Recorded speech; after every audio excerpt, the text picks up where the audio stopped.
We welcome in our senior NFL insider, Chris Mortensen. And Chris, what can you tell us about this decision from RG3?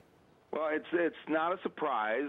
First of all, we reported a couple of weeks ago, and it was clear from speaking with Robert Griffin's father that this was going to be the decision. But he certainly wanted to go through the process and have peace with his decision. And after meeting with Baylor coach Art Briles on Monday, he has gone back to the school today to inform Coach Briles and others that he is, in fact, at peace with his decision to turn pro.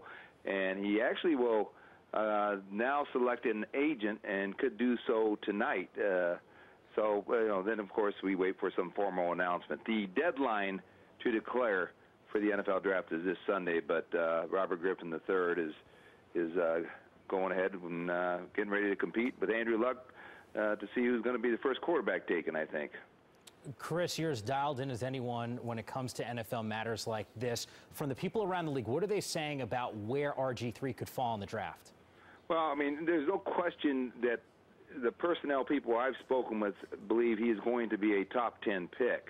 However, they always remind you about the process. The process being, you're going to have to go through these evaluations, the workouts. Your game tape is a great resume, but he played in an offense that is, going to be different than what he plays in the NFL. But he's an extremely smart kid. We all know that. He's gifted. I know one top-notch, and I will say top-notch, longtime personnel guy who believes that, Robert Griffin actually throws the ball better than Cam Newton. He's not the same type of athlete as Newton or Michael Vick, but he is a tremendous athlete, as you know, a track guy.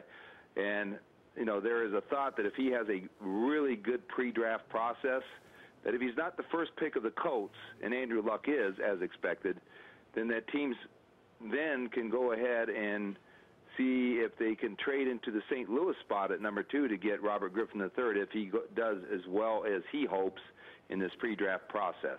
It's amazing how guys like Cam Newton could really help the stock just 1 year later on a player like Robert Griffin III. Chris Mortensen, our ESPN senior NFL insider, with the latest on RG3 declaring for the NFL draft.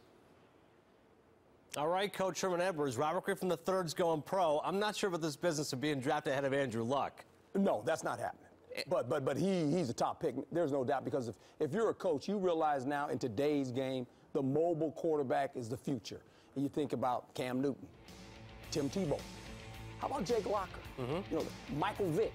All of a sudden, when you're a coach now, you're an offensive coach, head coach, you're saying, I want a mobile guy. Why? Because people are bringing pressure. You have to have a mobile quarterback. You know what it also helps? It helps your offensive line. This guy can throw the ball down the field. His credentials are very simple. Very smart, good leadership qualities. He's athletic. He has a good arm. He's willing to learn. This is the new type of quarterback coming out. I still think there's the quarterback that plays in the pocket, Andrew Luck. You like those guys. This is a different breed of quarterback, and all of a sudden it's coming in the National Football League. The way we play football now is a little bit different. Spread open football field. When you get an athletic quarterback, no one accounts for the athletic quarterback. That's why they have the ability to make big plays. But sometimes there is a concern, Coach, when guys go from college to the pros. What would be the concern about Robert Griffin III? Same concern they had about Cam Newton. He plays in an option offense. Well, by the way, did Cam Newton have like 35 touchdowns, something like that? Leave that stuff alone. 4,000 yards. If you're a coach, you want a guy like this. This guy's a smart guy. He's shown you that. He's graduated.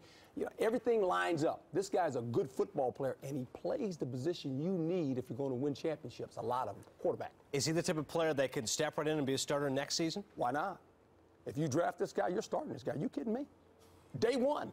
You start the rookie quarterbacks anymore. When they're smart, they're athletic, you build the offense around this guy. Tell you what, he's going to make people better. Why? Because he's athletic. What about a guy like Peyton Manning? Do you think, you talk with these pocket passers, now this evolution of quarterbacks. Does this mean now those classic quarterbacks are now out of fashion? No, by no way. I just think there's room for both types. It's according to what type of coach you are. How are you willing to change your system? See, we're so system-orientated in the National Football League. We're fearful of, this guy moves out of pocket. Well, Cam Newton played pretty good. Tim Tebow's starting to play pretty well. Jake Locker hadn't played a lot. He's that same kind of guy. Michael Vick. These guys are coming into the National Football League. It's part of what we do. One thing I know you love about Robert Griffin, which you didn't mention, Superman socks. He's got nice socks. I like his wardrobe. We're going to have a little sock contest. You guys compare some notes. Robert Griffin Edwards, thanks.